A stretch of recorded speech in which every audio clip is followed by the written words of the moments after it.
नांदेड जिल्ह्यातील किनवट तालुक्यात इस्लापूर पोलिसांनी मोठी कारवाई करत तुरीच्या शेतातून तब्बल 45 किलो गांजा जप्त केला आहे। शेतात झाडांच्या आड लपून ठेवलेली गांजाची झाडे उपटून पोलिसांनी ताब्यात घेतली आहे।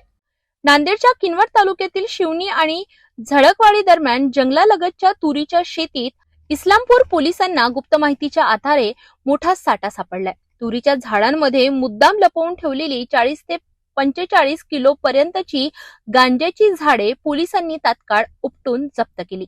या कार्यवाहीत स्थानिक पोलिसांसह महसूल विभाग आणि नांदेडच्या फॉरेन्सिक पथकानेही सहभाग घेतला। पोलिसांनी एका संशयित नागरिकाला ताब्यात घेतले असून या प्रकरणात आणखी कुणाचा सहभाग आहे का याचा तपास सुरू आहे।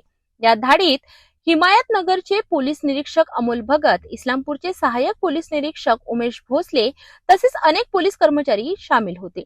गोपनीय माहितीनुसार केलेल्या या कारवाईमुळे परिसरात एकच खळबळ उडाली आहे। पोलीस पुढील तपास करीत आहेत।